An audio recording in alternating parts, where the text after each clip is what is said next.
Welcome to a new Lake Forest High School Community District 115 video series, Under the Hard Hat. The goal of this series is to educate the Lake Forest, Lake Bluff, and Knollwood communities about the April 4th, 2023 referendum. Today on Under the Hard Hat, I interview Jen Thomas and Carolyn Bielski, art teachers who initially had their space in another area of the school, but after speaking with architects, the design team decided to pivot. Today, I will speak to them about that transition. We're also going to bring in Director of Facilities Dan Mortensen and Rick Young of Perkins & Will. We're going to learn about how staff input is helping shape the way our school improvements will be designed. That's all happening here today on Under the Hard Hat. So, what was your aha moment of having the space in here rather than over there? Good question. So, throughout the years, the Lake Forest High School Foundation has been extremely generous in the area of art and technology, and we've received grants for things such as a laser cutter, a plasma cutter, and tools that now the entire art department uses. Initially, we were going to be on the second floor of the library, limiting the number of students and the number of classes that would be able to use those machines. So now that we're down here, we figured out a way to all be together. It just gives more kids more opportunities to use these great technologies. What has the process been of getting input from faculty and staff? So as we started the design process, we reached out to the building administration to find which staff members would be best to bring into our design or our user groups. Through that process, we've met with multiple staff members at multiple different levels to talk about the details of what they need in those spaces. So through multiple meetings, we meet with the staff members, the architects go back to the office, they draw up an area, bring it back, review it again with staff members, and then we work on it until we get it right. It's very important to get the staff's input to make sure that at the end of the project, we're successful at all levels. How have the designs been better with the input from the teachers? Well, we really couldn't design the spaces without the teachers. The teachers are absolutely critical because, at the master plan level, we've just designated spaces and areas where spaces are going to be within the facility. However, once we engage the teachers, we're finding the specific needs of those spaces, how they need to function, how they need to teach the curriculum, what hurdles they have.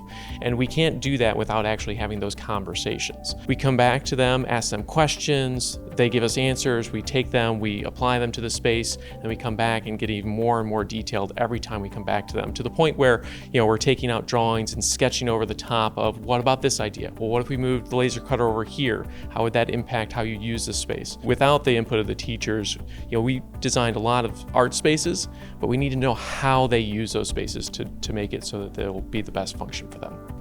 Once you came into this space, how did you shape it? So we have a number of needs in the graphic design and animation spaces. First of all, we need to have a space to impart new information to the kids. I'm not going to say lecture because they're not lecture-heavy classes, but we needed a place where 20 to 24 kids would be able to see something new and learn how to do it. We also needed lab space, so we needed tables for them to be able to work. In this particular case, we've enjoyed using dry erase tables, so the kids can also write down notes on the table in real time and critique each other and remember each other's critiques. So then in addition to that, we do a lot of projects that involve the laser cutter, or sometimes they might involve spray paint, or they might involve other types of materials. So we needed project tables where these things can take place. And then of course, above and beyond all, we need some storage for all of it. 4 or 5 main areas that we needed to accommodate. Next, we're going to go into the photography space and speak with Jen Thomas, art teacher. What was your wish list for this space, and how is that integrated into the design? Yeah, so in photo, we have a real past, present, and future going on here. In the past, we've had a wet darkroom. I think it was installed about 26 years ago in a closet, and it's just kind of stayed in that closet. Students really love that process, but the way the space is current, it's just inefficient. Students get backlogged, they can't get to the chemicals and things that they need. So when we were working with these guys, they really helped us to try and figure out a design that would allow all students to have access in the darkroom. But then coming out of the darkroom, we also have areas that it's kind of like we call it our genius bar, where it's areas for the more current digital technologies in photo. We have a space for our studio lighting and our backdrops coming down, and they worked with us to make sure that those happened. And Mr. Mortensen, what have been the challenges of utilizing this space for the photography needs? In the area where we're going to put the photography studio, there was an IT closet that was existing that we needed to leave in place. It supports many areas of the side of the facility. So we were able to pivot it just a little bit to allow for it to remain in place but then also allow for all the new infrastructure that we need to put in to support the photography program. The photography program requires a lot of utilities. It's just more than just cameras.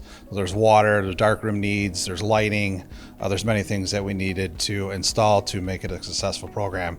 So by leaving the IT closet in place, it saved us some additional funds on the infrastructure side to allow for the new utilities to come in to support the program. And Mr. Young, how has the teacher's input improved the photography designs? So even though these spaces are rather large, there was a lot of needs with the dark rooms in particular, but also the flexible use of the classroom itself. So we needed to make sure we had adequate space to work around the dark room and still accommodate all their storage needs as well as the individual workstations. But then also, how could the classroom itself flex from having a backdrop for taking the photos, but then clearing that space out and then having large group discussions. So we went through several iterations with them about how we could organize a space so that it could pivot and flex to all these different needs. Thank you for watching this episode of Under the Hard Hat. It's exciting to see how input from staff and community will shape the way these spaces are being designed. Stay tuned for the next episode and meet another LFHS student who will interview more experts.